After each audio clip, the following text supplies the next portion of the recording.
Arthur, thank you so much for coming in today.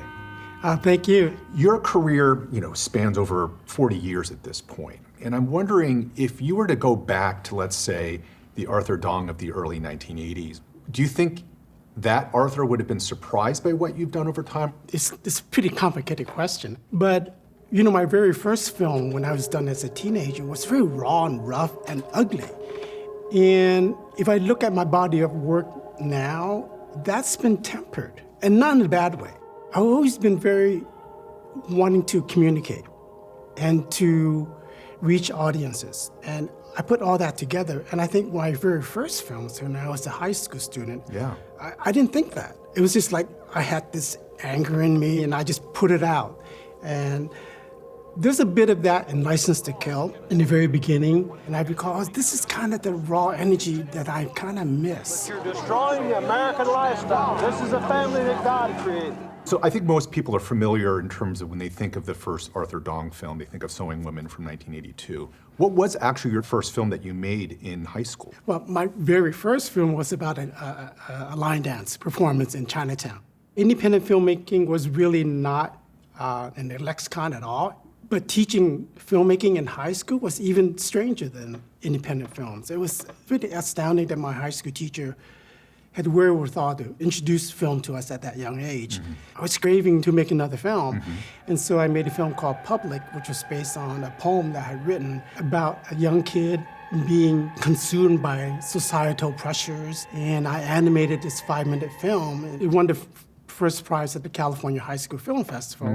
Here was my working screen for all these people and my really personal thoughts about certain issues. And I remember I told myself I really had to be responsible for what I put on the screen. It reminds me of something that you said, I think it was an interview you gave to PBS over 20 years ago about how you're drawn, and I'm going to paraphrase here, that the kind of films that you're drawn to are ones that focus on people's lives, but in the context of the larger social arena. And it makes me think of the ways in which so many of your films touch on some personal aspect of either your identity or the communities that you've gone through. So whether that's being the child of immigrants, being a Chinese American, being a gay man, to what extent in setting out to pick your projects are you consciously working with those aspects of your own life that you think connect to this larger, almost like a sociological landscape? Never. I looked at my film Public, which dealt with sexual mores and the culture of violence in our country. And I've looked at that film a few times recently, and I started to think, was this me trying to figure out my sexuality? Now, if I had those questions while making that film, I don't think it wouldn't have been the same film. Same thing with, let's say, License to Kill. When I was in post-production putting together that film, my story about being gay bash personally wasn't a part of it. It was all out. It's a different film now because my music composer one day just casually said, "Oh, why did you make this film?" And I said, "Well, because I was gay bashed." And then, of course, that line of thought became part of the framework of the film.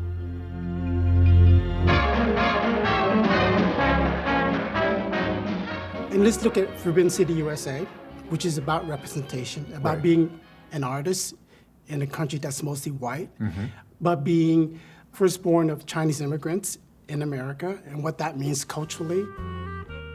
Did I think that I'm making a film about myself rebelling and being an artist? No, I didn't think that at all. What I focused on were the lives of the people I was documenting and what they went through and their conflicts of wanting to be artists in America at a time when Asian American artists weren't the norm. I don't know how I had the nerve to do it, but I did it. I think that I must have been a sort of a rebel also, because I wanted to be different. You grew up in San Francisco, Chinatown. And even though it is not a particularly large neighborhood geographically, there were, I believe, 5 movie theaters in your neighborhood growing up? So you had access to a tremendous amount of films. Were you an avid film watcher as a kid? Oh, yeah. When I was brought up, there were 5, and at one time, even 6 movie houses. Wow. All in the 6-block radius that all showed Chinese language films. They were imports from Hong Kong mostly, sometimes Taiwan. Yeah. And they weren't about Chinese Americans. They were about Chinese, but what I saw on screen were images of people who looked like me. And that made a big difference.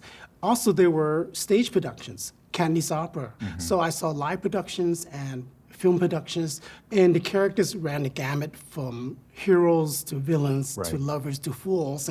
And so I was given this full range of people to look at in terms of, well, what is it I can be Right. to be who I wanted to be?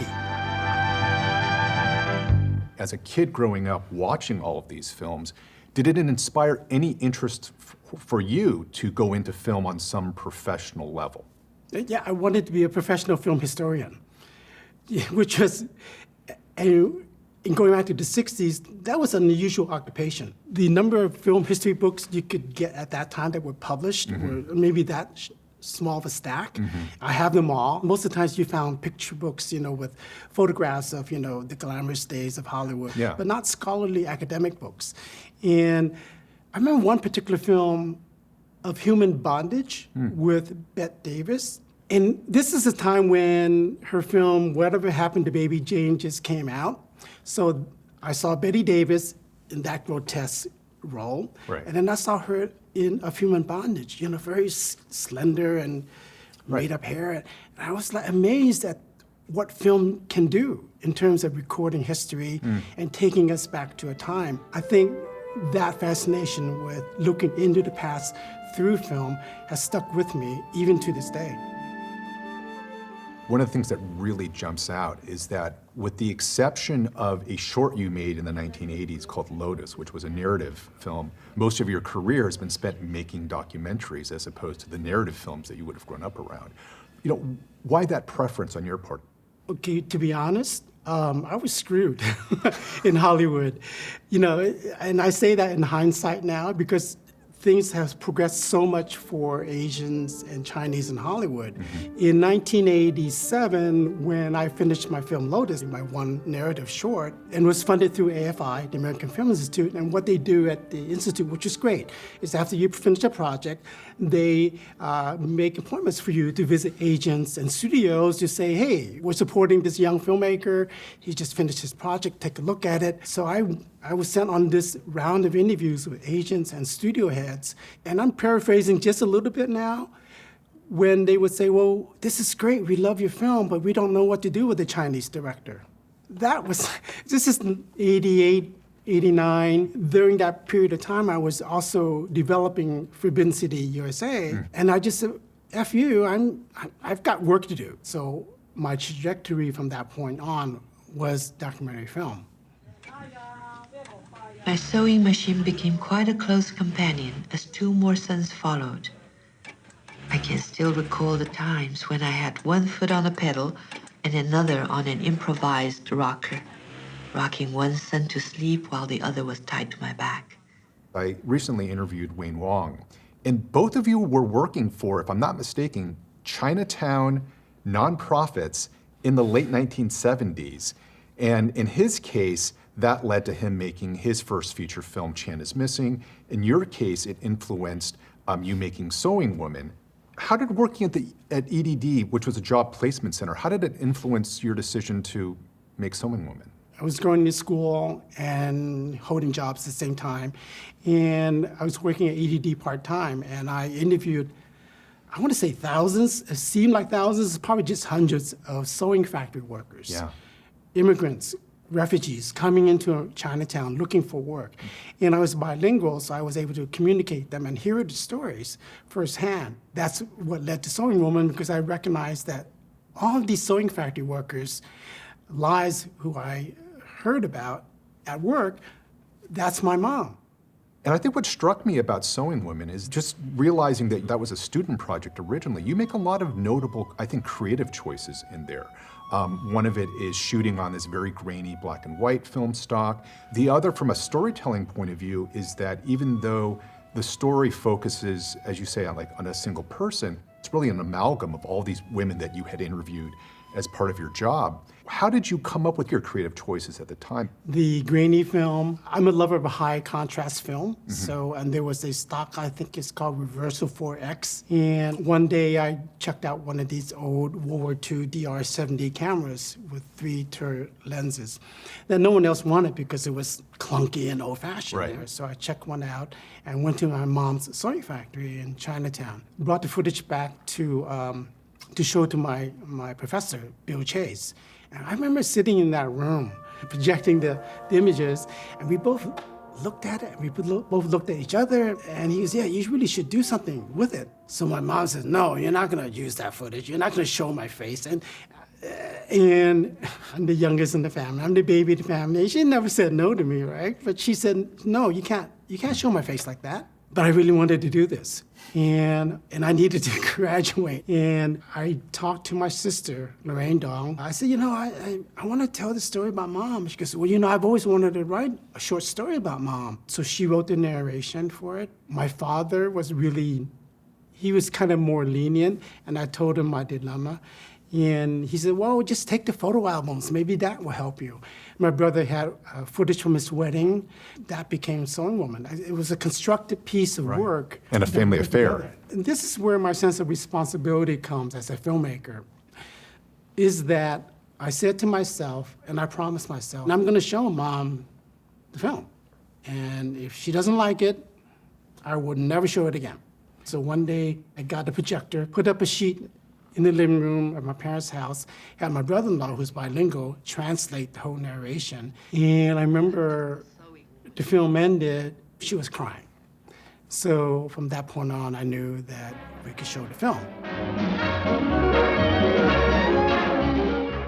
Your first feature-length documentary was made at the end of the 80s, which was Forbidden City, USA, which is looking at the tradition of Chinese and other Asian American entertainers working in nightclubs in Chinatowns across the United States. A lot of the other documentaries looking at aspects of either the Chinese or other Asian American communities are looking at important untold histories that have the kind of the weightiness of Japanese American soldiers during World War II, for example.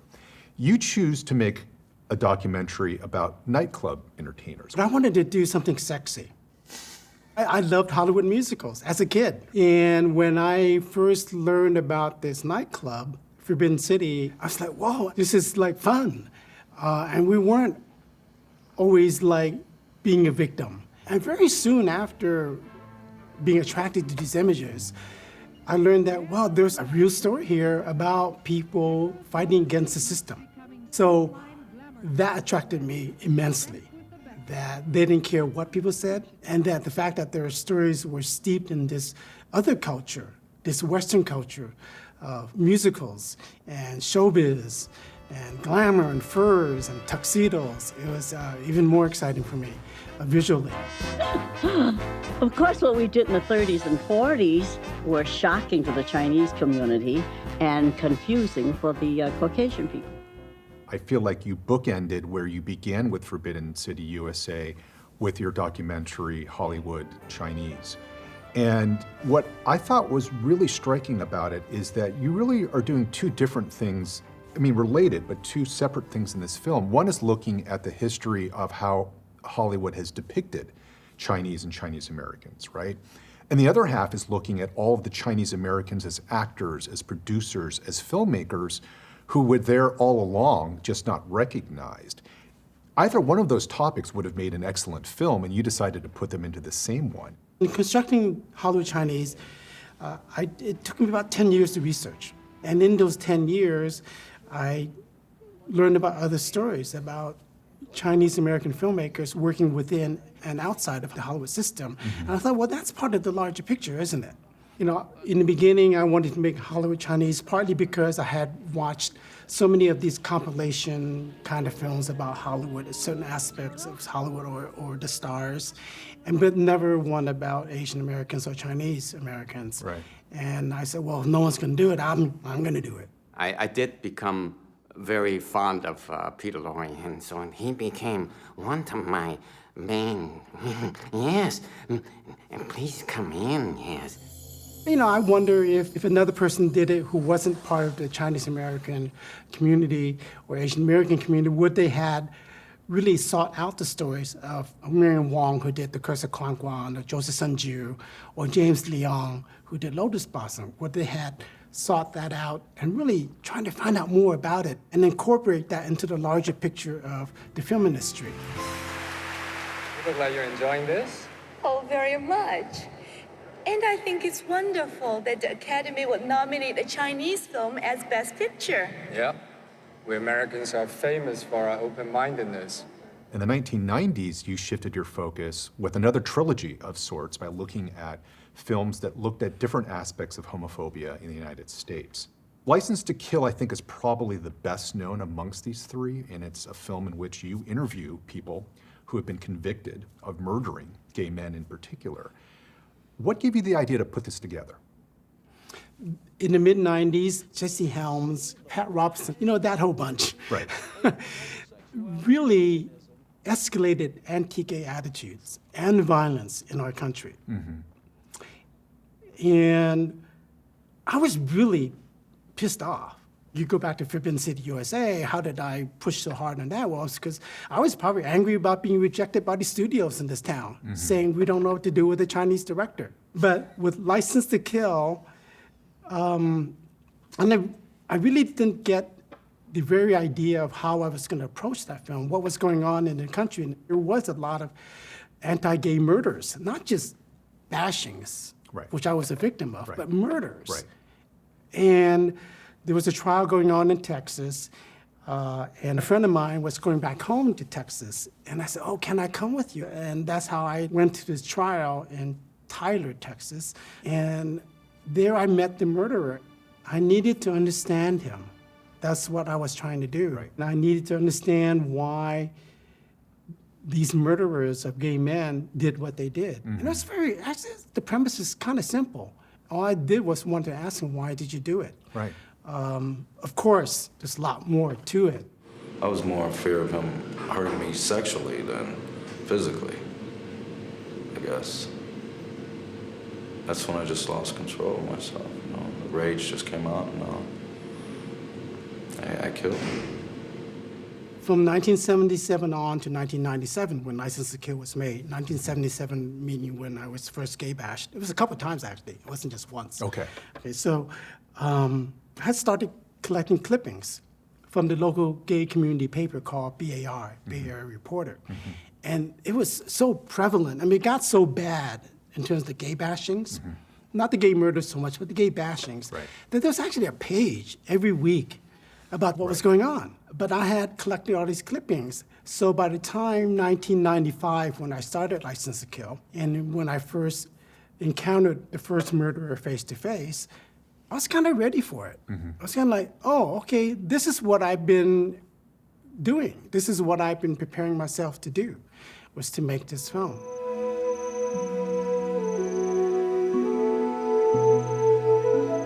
Your most recent completed feature documentary was The Killing Fields of Heng S. Nor, looking at the late Cambodian American actor. And within your filmography, it stands out to me partly because it's such an individual focus, and you tend to focus more, I think, on larger kind of communities of people. So why did you want to make a film about Dr. Nor? Because I was really angry about what happened in Cambodia.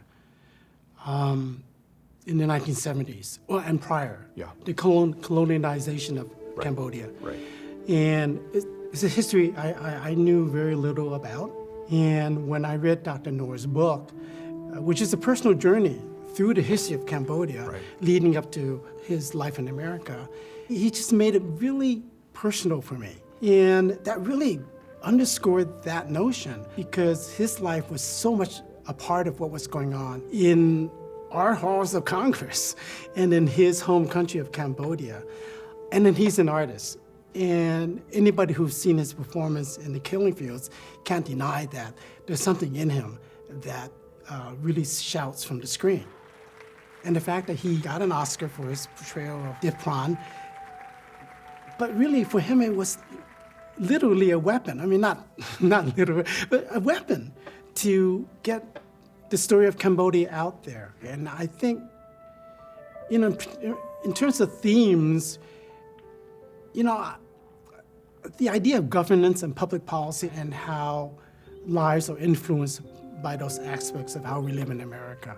And this was certainly a story that played that out. And then what do you do when you are a success? I mean, do you go on and being a movie star, or do you go back to where you started from in terms of trying to change the world?